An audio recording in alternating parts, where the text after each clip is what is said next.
ठाकुर जी का महाप्रसाद सबको नहीं मिलता था। जगन्नाथ जी के विराजमान होने से पहले, ध्यान से सुनिएगा, श्री ठाकुर जी का महाप्रसाद सब जगह प्रसाद है, यहां महाप्रसाद है। ये महाप्रसाद या तो जगन्नाथपुरी में है या वैकुंठ में है, और तीसरा कोई स्थान नहीं है महाप्रसाद का।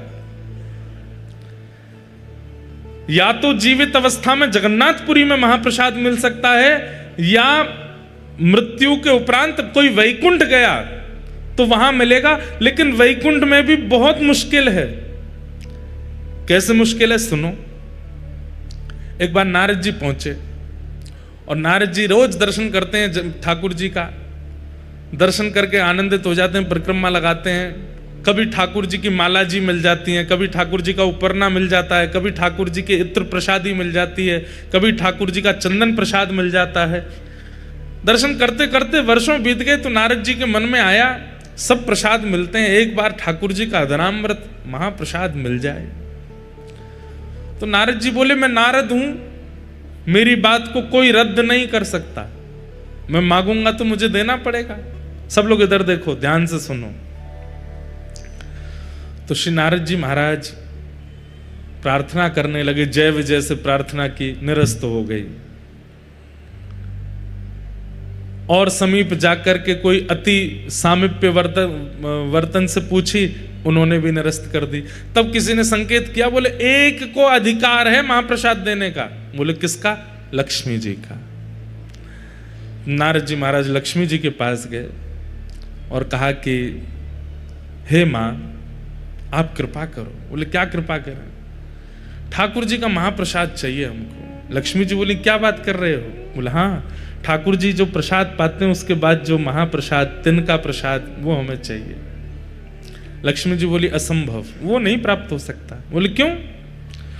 बोले जब ठाकुर जी प्रसाद पाते हैं तो ठाकुर जी की प्रसाद पाती जैसे ही ठाकुर जी उठ के जाते हैं, वो थाली जो है ना, उस पर सबसे पहले अधिकार तो हमारा है। और हमारे बाद ये जितनी सहचरियां वैकुंठ की हैं, जितनी हमारी सेवा में रहती हैं, इन सबके भी साल बटे हुए हैं। इतनी संख्या में हैं कि एक साल में केवल इतनी सखियों को मिलेगा, उसके अगले साल इतनी सखियों का नंबर आएगा, फिर उस अगले साल 100 साल में जाकर के तो सखियां पूरी होती हैं, इनको भी पूरा नहीं बढ़ता। जय विजय आदि तक को प्राप्त नहीं हो पाता, आपको कैसे दे दें? एक एक तिनके के भी 5-5 हिस्से होते हैं, और वो बटता है सब में। सोच रहे हैं आप? ठाकुर जी की प्रसादी का एक चावल, उसके 5 हिस्से किए जाते हैं, और वो थोड़े थोड़े छोटे छोटे से हिस्से जो हैं तिल के बराबर, वो बटते हैं, वो पाकर के आनंदित होते हैं। कैसे दे दें आपको? बिल्कुल समय ही नहीं है। यहाँ तो अभी लंबी लाइन है, 1-1.5 करोड़ साल बाद आना, तब हो सकता है कि एक तिनका का एक अंश तुमको मिल जाए। नारद जी महाराज बोले मुझ पर कृपा करो, इतना प्रतीक्षा नहीं कर सकता, एक बार महाप्रसाद पाना है। 1 दिन, 2 दिन, 10 दिन, 1 महीना बीत गए तो लक्ष्मी जी बोली एक काम हो सकता है। बोले क्या? अपने जटा जूट खोल लो, लहंगा फरिया पहन लो, गले में सुंदर हार धारण करके, कानों में कुंडल लगा के, आंखन में काजल लगा के गोपी बन के आओ, तो हम तुमको सहचरियों में ले लेंगी अंदर, और फिर सहचरियों में फिर वहां तुम थोड़ा हट पूर्वक, छल पूर्वक, कैसे भी करके जिस पंक्ति का प्रसाद, महाप्रसाद का समय, उसमें कैसे भी बैठ जाना, तो तुमको एक तिनका मिल जाएगा। नारद जी बोले इसमें क्या? हमारे ठाकुर जब लाली बनवे में संकोच ना करे तो हम कब करेंगे? और श्री नारद जी तुरंत महाराज अपनी जटा जूट खोल करके बढ़िया सुंदर शीश पर चुनरी। इसका भाव क्या है? ठाकुर जी की निज सेवा में जाने के लिए चाहे जहां हो, गोपी तो बनना पड़ेगा। और गोपी मतलब हृदय से गोपी। नारद जी महाराज सखी बन गए। लक्ष्मी जी चुपचाप उनको रसोई घर में ले गई। बोले ठाकुर जी को नहीं पता चलना चाहिए, क्योंकि इतने सब लोग हैं, सब पर कृपा होती है, तो ठाकुर जी को कोई ये इस प्रकार से कोई प्रवेश करता, ठाकुर जी को बहुत संकोच लगता है कि अभी इतने लोग बैठे हैं, इतने वर्षों की प्रतीक्षा है, और आप जबरदस्ती ये वीवीआईपी बीच में घुसे आए हो। ठाकुर जी को अच्छा नहीं लगता, इसलिए ठाकुर जी को पता नहीं चलना चाहिए, चुपचाप यहाँ सेवा करते रहो। नारद जी बेचारे कभी बर्तन मांजने की सेवा, कभी सामग्री अमनिया करने की सेवा करते हैं। एक दिन ठाकुर जी का महाप्रसाद मिले और एक दिन पता नहीं कैसे योजना बनी और नारद जी उस पंक्ति में बैठ गए जिस पंक्ति में महाप्रसाद के 5-5 टुकड़े बांटे जा रहे हैं। नारद जी महाराज सामने बैठे, लक्ष्मी जी परोसती भाई जैसे ही आई तो नारद जी को थोड़ी देख करके उनको कृपा की इच्छा हुई और उन्होंने महाप्रसाद के 2 तिनके, महाप्रसाद चावल के 2 तिनके उनके हाथ में धर दिए। कहां 1 तिनका के 5 हिस्सा बांटे जा रहे हैं, उन्होंने 2 तिनका दे दिए। और जैसे ही महाप्रसाद हाथ में आया तो जैसे अत्यंत दिनों का प्यासा व्यक्ति उसको पानी दिख जाए वो कहां रोक पाता है।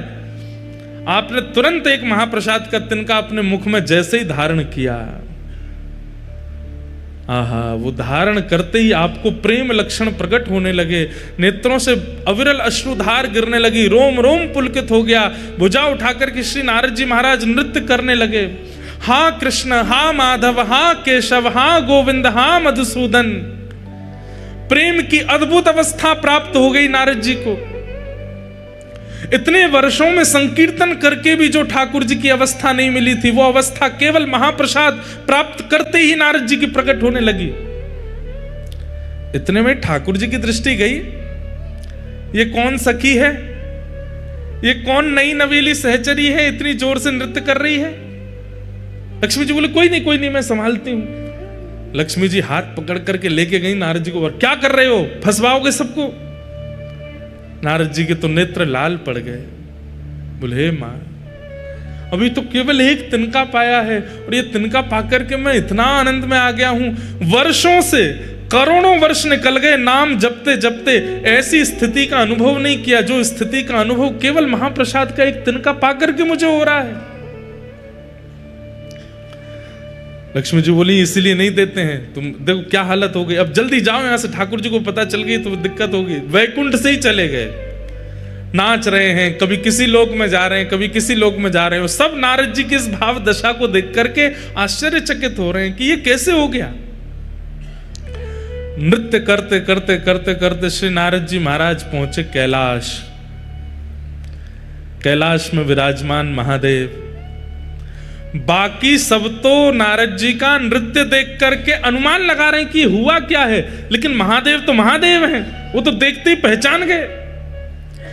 नारद जी नृत्य कर रहे हैं, भुजा उठा करके तुरंत महादेव गए और महादेव जाकर के हाथ जोड़ के बोले, हे मेरी गृहिणी के गुरुदेव, हमारी पार्वती जी पत्नी के गुरुदेव हो आप। हमें पता है कि कोई अद्भुत पूंजी मिली है ठाकुर जी की और उसी से ये भावावेश आपके चित्त में आ रहा है। अब प्रतीक्षा नहीं हो रही है, जल्दी हमें प्रदान कर दो। नारद जी बोले मेरे पास नहीं है। बोले मुझे सब दिख रहा है, हाथ में दबाए बैठे हो, 1 तिनका पा लिया, 1 अभी बचा, ये हमको दे दो। नारद जी बोले प्रभु बस इच्छा नहीं हो रही है, इसके प्रति तो स्वार्थ हो रहा है कि मैं कैसे दे दूं आपको। शंकर जी बोले अच्छा, तो फिर आगे तुमको बहुत काम पड़ेंगे हमसे, फिर क्या करोगे। अरे भाई हम भी महादेव हैं, एक हम पे भी कृपा कर दो। अकेले नृत्य करने में क्या सुख मिलेगा, हमें दे दोगे तो हम भी नृत्य करेंगे, दोनों फिर साथ में नृत्य करेंगे, यमुना पुलिन पर नृत्य करेंगे, समुद्र तट पर नृत्य करेंगे, कैलाश की चोटियों पर नृत्य करेंगे, 1 से 2 भले। नारद जी बोले हाँ ये तो ठीक है, अकेले नृत्य करने से ज्यादा सुख तो एक संग में और हो जाए तो और सुख मिलेगा। तुरंत नारद जी ने वो महाप्रसाद का 1 तिनका महादेव को दिया और जैसे ही महादेव ने पाया तो जो दशा अभी तक नारद जी की वो महादेव की भी हो गई। जटाजूट खोल करके महादेव भी भुजा उठा करके कभी नारद जी के गले में गलवैयां डाल करके नृत्य करें और नेत्रों से अश्रुपात हो रहा है, प्रेम लक्षणा भक्ति प्रकट हो गई दोनों के चित्त में। कभी यमुना तट पर, कभी गंगा तट पर, कभी नर्मदा तट पर, कभी समुद्र तट पर, कभी हिमालय की चोटियों पर, कभी किसी लोक में, कभी किसी लोक में, बस विचरण करके भावावेश में नृत्य कर रहे हैं। पार्वती जी बोली महादेव को हुआ क्या है, भावावेश में रुदन करते रहते हैं, नृत्य करते रहते हैं, इतने आनंद में छके पगे हमने पहले कभी नहीं देखे। महादेव आनंद में तो हमेशा रहते हैं, लेकिन महादेव का आनंद कैसा है, प्रकट नहीं करते हैं, अंदर ही अंदर इंट्रोवर्ट है महादेव, नेत्र बंद करके बैठे रहेंगे।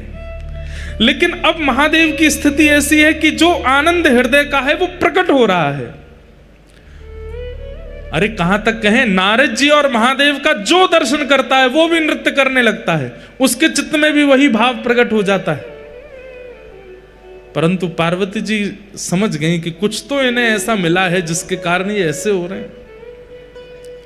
महादेव से पूछा, महादेव ने तो उत्तर नहीं दिया, तो सीधे नारद जी के चरण पकड़े। गुरुदेव, आपने क्या दिया है इनको?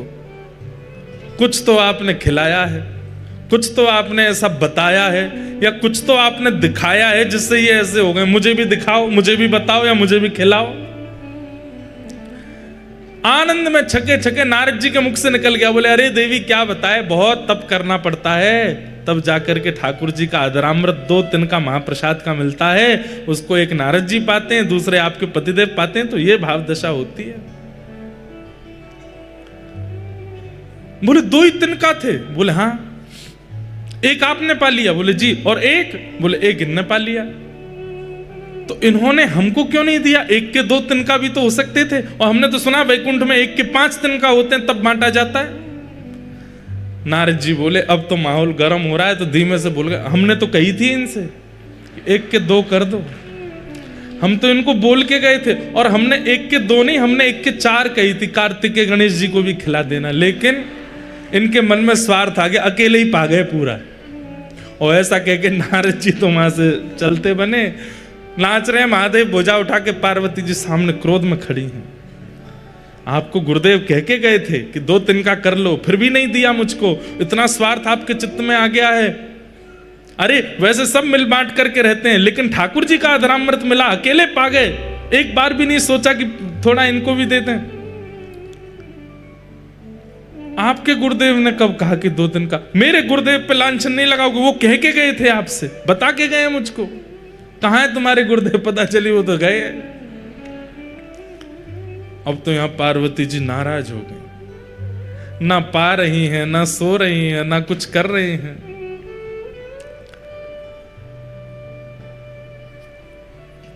महादेव पहुंचे। देवी क्या बात है? बोले मुझे भी महाप्रसाद चाहिए। तो महादेव बोले, देखो अब महाप्रसाद के लिए तो बहुत यत्न करना पड़ता है, तब जाकर के वो प्राप्त होता है। अब वो यत्न दोबारा कौन करेगा? मुझे नहीं पता, मुझे चाहिए। तब महादेव ने ध्यान करके पार्वती जी को बताया कि तुम्हारा पूर्व रूप जो सती का था, जहां जहां जो जो अंग पड़े थे वहां वहां शक्तिपीठ प्रकट हो गई। उन्हीं में तुम्हारा नाभि क्षेत्र जो है वो एक श्री क्षेत्र समुद्र तट पर नीलाचल पर्वत पर विराजमान है। वहां जाकर के तुम तप करो, और वहां तुम इसी भाव के लिए तप करो कि तुम्हें ठाकुर जी का महाप्रसाद मिले। और उस तप के प्रभाव से देवी हमको तो 1 तिनका मिला है, लेकिन मैं दीर्घ दृष्टि से देख पा रहा हूं, अगर तुम्हारा तप सफल हो गया तो महाप्रभु जगन्नाथ जी का जो 1 तिनका मुझे और नारद जी को मिला, वो महाप्रभु जी का महाप्रसाद की पूरी हंडी महाप्रभु जी के भोग लगने के बाद सीधे आपके सन्मुख आएगी। और आप जब प्रसाद पाओगे उसके बाद ही वो महाप्रसाद बनेगा और सबको वितरण किया जाएगा।